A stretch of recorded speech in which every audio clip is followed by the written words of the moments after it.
നോമ്പ് 26ലേക്ക് കടന്ന് ഞാൻ കുറച്ച് ദിവസമായല്ലേ കണ്ടിട്ട് നോമ്പിന് കാര്യമായിട്ടൊന്നും എൻ്റെ വീഡിയോസും കാര്യങ്ങളൊന്നും ഉണ്ടായിട്ടുണ്ടല്ലോ.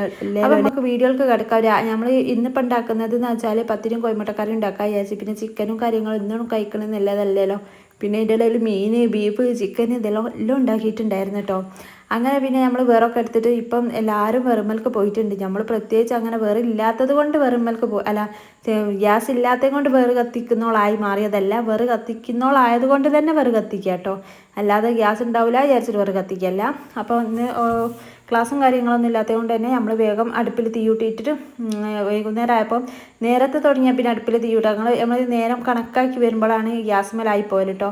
അങ്ങനെ എന്താ വേഗം നമുക്ക് ഇതാക്കണം കോഴിമുട്ട പുഴുങ്ങാൻ വെച്ചിട്ടുണ്ടായിരുന്നു. അങ്ങനെ മുറ്റത്തൊക്കെ ഇറങ്ങി മോനെ പള്ളിയിലേക്കൊക്കെ പറഞ്ഞു വെച്ചതിന് ശേഷം ഇതാക്കണം കുറച്ച് കോഴിമുട്ട പുഴുങ്ങാൻ വെച്ചിട്ടുണ്ടായിരുന്നു കേട്ടോ. കോഴിമുട്ട പുഴുങ്ങാൻ വെച്ചതെന്ന് വെച്ചാൽ കറിയിൽക്കാണെന്ന് കോഴിമുട്ട കറി വെക്കാൻ വിചാരിച്ചിട്ടോ. അപ്പോൾ പുഴുങ്ങിയിട്ടാണ് വെക്കുന്നത് കേട്ടോ, പൊരിച്ചിട്ടല്ല. പല രീതിയിൽ വെച്ചാലും ഈ ഒരു കറി നല്ല രസമാണ് കേട്ടോ. അപ്പോൾ അത് പൊരിച്ചിട്ടും വെക്കാം, പുഴുങ്ങിയിട്ടൊക്കെ വെക്കാം കേട്ടോ. അങ്ങനെ ഏതായാലും ഇതാക്കുക ഞാൻ വേഗം ആ കോഴിമുട്ട പുഴുങ്ങാനുള്ള ഇങ്ങോട്ട് ഓട്ടോമിൽക്ക് മാറ്റി വെച്ചിട്ട് കുറച്ച് വെള്ളം ഉപ്പിട്ട് അവിടെ തിളപ്പിക്കാൻ വെച്ച് തിളച്ചതിന് ശേഷം ഇതാക്കുക പൊടി വാട്ടിയെടുക്കുക കേട്ടോ. അപ്പോൾ നല്ലവണ്ണം വെട്ടി തിളച്ചതിന് ശേഷം മാത്രം നമ്മൾ പൊടി വാട്ടുന്നാലേ ആ ഒരു സോഫ്റ്റ് പത്തിരിക്ക് വരുള്ളൂ കേട്ടോ. പിന്നെ കുറച്ച് മഞ്ഞൾപ്പൊടിയോ ഉപ്പും ഇട്ടിട്ട് നല്ലവണ്ണം ചൂടുവെള്ളം അതിലൊക്കെ പാർന്നിട്ട് ഞാൻ കുറച്ച് പച്ചമുളകും അതേമാതിരി വെല്ലുള്ളിയും തക്കാളിയും കൂടി അരിഞ്ഞ് വെച്ചിട്ടുണ്ടായിരുന്നു. അതും കൂടി അതിലൊക്കെ ഇട്ടിട്ട് വേറെ കരിയിട്ടൊന്നും ഇട്ടില്ല. അതിന് അടുപ്പത്ത് നമുക്ക് വെച്ചിട്ടൊന്ന് തിളപ്പിച്ച് വറ്റിച്ചെടുക്കണം കേട്ടോ. അങ്ങനെ ഞാൻ അതെല്ലാം കൂടി കോഴിമുട്ട പിന്നെയും കുറച്ചുകൂടി വെന്തെന്ന് കണ്ടപ്പോൾ മാറ്റി വെച്ചിട്ട് ഞാൻ ഈ ഒരു കറി അങ്ങോട്ട് തന്നെ വെച്ച് നല്ലോണം വെള്ളമൊക്കെ വറ്റി നല്ല പാകമായി വന്നപ്പോൾ നമുക്ക് അതിൽ തേങ്ങ അരച്ച് കോഴിമുട്ടയിട്ട് തേങ്ങ അരച്ചാൽ മതി കേട്ടോ. പിന്നെ ഒന്ന് തൂമിക്കുകയും വേണം, അത്ര പണിയുള്ളൂ. നമുക്ക് കറി പെട്ടെന്ന് തന്നെ റെഡിയായി. ഇങ്ങനെ പത്തിപ്പൊടിയും കാര്യങ്ങളൊക്കെ ഞാൻ വാട്ടിയിട്ടുണ്ടായിരുന്നു. അങ്ങനെ ആത്ത കൊണ്ടുവന്നിട്ട് ഇതെല്ലാം കൂടി കുഴച്ച് പറ്റി വെക്കട്ടെ വിചാരിച്ചാൽ നമുക്ക് പെട്ടെന്ന് തന്നെ ചുട്ടെടുക്കാം. അതിന് വേണ്ടിയിട്ടുള്ള പുറപ്പാടാണ്. വേഗം പത്തിരിപ്പൊടി എടുത്ത് വാട്ടി വെച്ചിട്ടുണ്ടല്ലേ നന്നായിട്ട് കുഴക്കട്ടെ വിചാരിച്ച്. നമ്മളെ വാട്ടലും കുഴക്കലൊക്കെ നന്നായാൽ തന്നെ പത്തിരി നന്നാവുള്ളൂ കേട്ടോ. അതിൽ പത്തിരി ആയിട്ട് കാര്യമല്ല, പത്തിരിൻ്റെ മേന്മ കിട്ടണം, പത്തിരി തന്നെ ആവണം. അപ്പോഴേക്കും ഞാൻ പുറത്തെ അടുപ്പൊക്കെ തീ ഇട്ടിട്ട് നമ്മൾ കല്ല് അവിടേക്ക് വെച്ചിട്ടുണ്ടായിരുന്നു കേട്ടോ. കല്ല് നല്ലോണം ഈ കല്ല് എന്ന് പറഞ്ഞാൽ നമ്മൾ ഓട്ടട ആയിക്കോട്ടെ പത്തിരി ആയിക്കോട്ടെ കല്ല് നല്ലോണം അങ്ങനെ നല്ല ചൂടാവണം കേട്ടോ. എന്നിട്ട് ഈ പത്തിരി ആയാലും ഓട്ടട ആയാലും പാരാവും കേട്ടോ.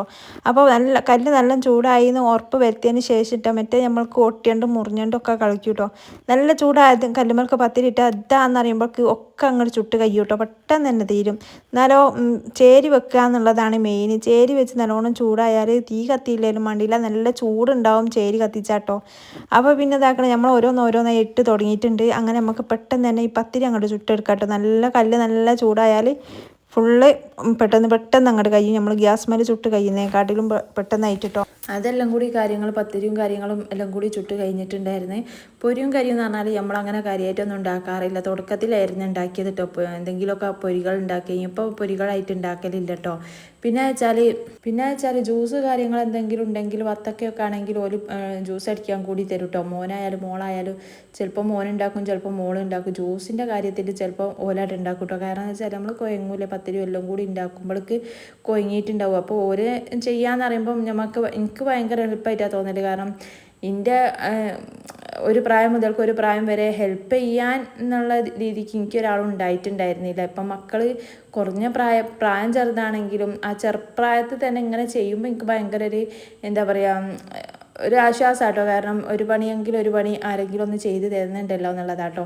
അങ്ങനെ പിന്നെ അതിൻ്റെ ഇടയിൽ കൂടി പോയി കുറച്ച് ഓലക്കടി തറച്ച് വെച്ചിട്ടുണ്ടായിരുന്നു. ഓലക്കടി തറച്ച് വെച്ച് പാത്രങ്ങളൊക്കെ മുറി എടുത്ത് വെച്ച് പിന്നെ അരിക്ക് വെള്ളം ഇടുകട്ടോ. പൊളിച്ചക്കേക്കുള്ളത് അതും കൂടി എടുത്ത് വെച്ചാൽ പിന്നെ 26 കൂടിയല്ലേ, 26ാമത്തേതാണ്. 27 കൂടി ആയതുകൊണ്ട് റാഹത്താട്ടെ വിചാരിച്ചിട്ട് വേഗം ചോറും കറിയും നമുക്ക് പ്രാർത്ഥനയും കാര്യങ്ങളൊക്കെ ഉണ്ടാകുമല്ലോ. അത് വിചാരിച്ച് വേഗം വൈകുന്നേരം തന്നെ ചോറും കറിയും കാര്യങ്ങളൊക്കെ ആക്കി വെക്കുക കേട്ടോ. കാര്യമായിട്ട് സ്പെഷ്യൽ കാര്യങ്ങളൊന്നും ഉണ്ടായിട്ടുണ്ടായിരുന്നില്ല.